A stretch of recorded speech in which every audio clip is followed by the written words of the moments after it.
Bismillahirrahmanirrahim. Assalamualaikum warahmatullahi wabarakatuh.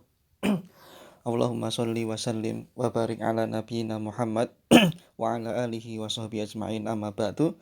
Ahlan wa sahlan bikum jami'an ayyuhal ikhwah fillah, santri kelas 8 MKW Putra yang dimuliakan oleh Allah Subhanahu wa taala. Alhamdulillah, pada kesempatan kali ini dengan rahmat Allah kita bisa bertemu kembali untuk melanjutkan kegiatan KBM daring kita di mata pelajaran An-Nahwu. Thayyib, materi kita sebelumnya sudah masuk di bagian al-asma yang terdiri dari al-ismul mabni dan al-ismu al-mu'rab. Kemudian materi kita fokus di al-ismu al-mabni atau isim mabni, yaitu di halaman 67. Sebelum mulai ke pembahasan, silahkan kalian buka terlebih dahulu bukunya. Jangan lupa persiapkan ballpoint atau penanya dan juga kertas ataupun buku catatan khusus untuk nahwu ya. Adapun yang masih bermain atau masih belum siap, segera persiapan ya. Baik, halaman 67, alamatu bina'il ismi, tanda-tanda isim mabni. Ya. Di sini ada panjang ya, nanti akan kita persingkat. Insya Allah di pertemuan setelahnya atau sesudahnya kita ke pemahaman lagi, karena kita tidak mungkin langsung membahas, nanti membutuhkan waktu yang sangat banyak ya. Terlebih kita hanya sekedar melalui video ini ya. Memang yang lebih utama dengan apa? Misalnya media papan tulis dan tatap muka. Tapi kita maksimalkan kesempatan yang ada. Thayyib. Tanda-tanda isim mabni ada 4 ya. Dimulai dari yang kanan dulu, yang ada persegi panjangnya itu, ada panah-panahnya. Yang pertama al-mabniyu 'alal kasrah. Kemudian yang kedua al-mabniyu 'alal dhammah. Kemudian yang ketiga al-mabniyu 'alal fathah, dan yang terakhir yang keempat al-mabniyu 'alas sukun. Berarti ada 4. Mabni 'alal kasrah, mabni 'alal dhammah, mabni 'alal fathah, dan al-mabniyu 'alas sukun. Yaitu di sini ada keterangannya. Al-mabniyu 'alal kasrah, terkadang ada yang selalu berakhiran kasrah. Al-mabniyu 'alal dhammah, terkadang atau biasanya ada yang selalu berakhiran dhammah. Al-mabniyu 'alal fathah, terkadang atau biasanya ada yang selalu berakhiran fathah. Walaupun nanti ada pengecualian ya. Dan yang terakhir keempat al-mabniyu 'alas sukun. Biasanya atau terkadang ada yang selalu berakhiran sukun ya. Kita mulai dari yang paling kanan, yang pertama afwan. Contoh al-mabni 'alal kasrah. Hadhihi isim isyarah untuk muannas.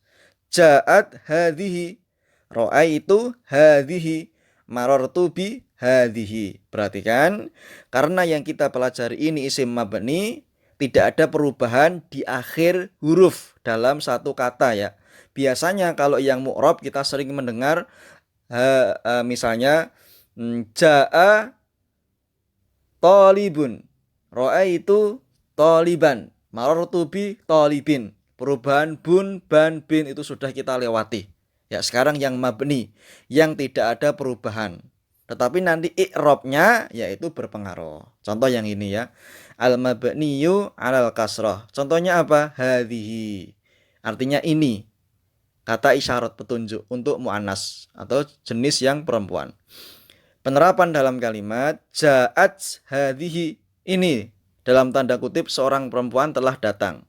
Kedudukannya sebagai marfu'. Ra'aitu hadhihi, aku melihat ini perempuan. Bisa yang bentuknya berakal ataupun yang tidak berakal, mansub. Marartu bihadhihi, aku melewati atau berpapasan dengan ini. Ini di sini bisa untuk perempuan yang berakal ataupun yang tidak berakal. Maksudnya itu benda ya. Ja'at hadhihi, kedudukannya marfu', ra'aitu hadhihi, kedudukannya mansub, dan marartu bihadhihi sebagai majrur. Itu semua hadhihi mabni 'alal kasrah. Hadhihi, perhatikan di huruf terakhir. Yang kedua al-mabniyu 'alal dhammah. Contoh darabtu ya. Tidak bisa nanti darabta, darabtu tidak bisa. Kalaupun berubah maknanya sudah berbeda ya. Darabtu, aku telah memukul.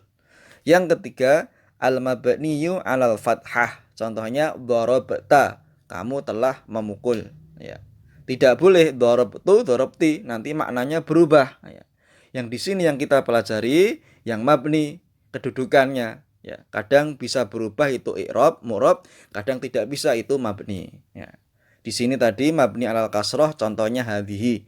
Mabni alal dhammah, contohnya dorobtu. Mabni alal fathah, contohnya dorobta. Yang terakhir al mabni ala sukun. Contohnya alladzi, ya alladzi. Penerapannya dalam kalimat ja'alladzi akramtuhu, telah datang orang yang aku muliakan.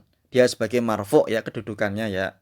Jadi istilah seperti ini, rafa, marfu, nasab, mansub, jar majrur, itu usahakan adik-adik sudah paham karena kita sudah melewati ya.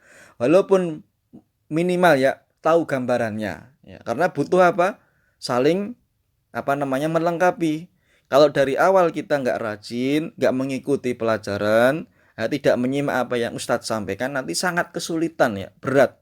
Jadi mohon istilah-istilah penting dalam ilmu nahwu itu, misalnya fi'il, isim, jama', mufrad, mu'annas, kemudian mudzakkar, ya, alamatul i'rab, itu harus usahakan minimal paham ya, 60% aja, nggak apa-apa. Nanti secara bertahap, setelah kita tatap muka, baru insya Allah bisa kita kembangkan. Tapi kalau belum bisa sama sekali, padahal sudah disampaikan, sudah dibahas, nanti sangat kesulitan ya. Ya, nanti seolah-olah apa? Kita tidak belajar karena nggak mau menyimak. Nah, ya, seperti itu ya. Jadi istilah seperti ini marfu, mansub, majrur, Ustadz anggap kalian sudah pernah belajar ya. Adapun nanti ada yang paham berapa persen, ini yang belum, nanti insya Allah menyusul secara bertahap. Kalau kita rajin belajar, Allah berikan kemudahan. Tapi kalau kita males-malesan, seringnya main game, tidak menyimak, ya nanti sulit. Karena bukan ciri thalibul ilmi. Dan memang perlu pengawasan dari orang tua kalian ya. Jadi kita saling ta'awun dalam belajar. Saya ulang lagi. Al-mabni ala sukun, contohnya alladzi, tidak ada perubahan. Alladzu, alladza, tidak boleh. Ya, tidak boleh. Harus alladzi karena dia mabni. Cuma nanti posisinya dalam derajat i'rab beda. Misal, ja'alladzi akramtuhu marfu. Telah datang orang yang aku muliakan. Ra'aitul ladzi akramtuhu. Aku melihat orang yang aku muliakan sebagai mansub. Apanya? Kedudukan alladzi. Yang ketiga, marartu billadzi akramtuhu. Aku berpapasan melewati orang yang aku muliakan.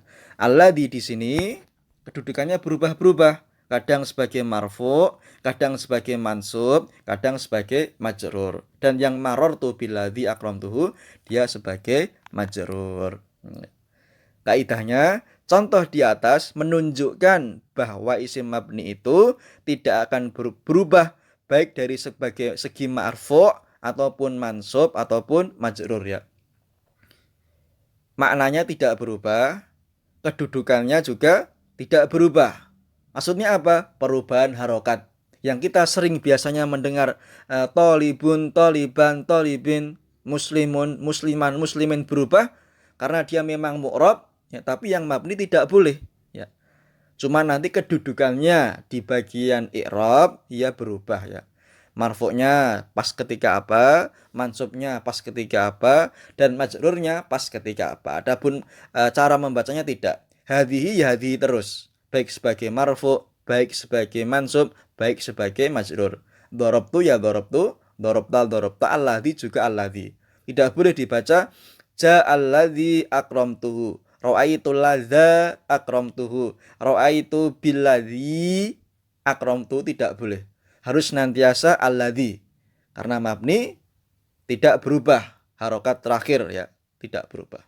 Kurang lebih seperti itu. Jadi poin kita ini di 4 ini ya tanda ya. Al-mabni alal kasrah, al-mabni alal dhammah, al-mabni alal fathah, dan al-mabni ala as-sukun. Nanti setelah itu insya Allah di pertemuan setelahnya kita akan membahas ke jenis-jenis isim mabni. Ada isim isyarah dan ada dhamir. Dan dhamir alhamdulillah sudah pernah kita pelajari. Ada tugas yang Ustadz berikan dahulu ya. Saya suruh menghafalkan, insya Allah kalian sudah pernah ada pandangan, ada gambaran ya. Tinggal nanti di murojaah pelan-pelan. Seperti itu, semoga bermanfaat. Akhirul kalam. Wabillahi taufiq wal hidayah. Wassalamualaikum warahmatullahi wabarakatuh.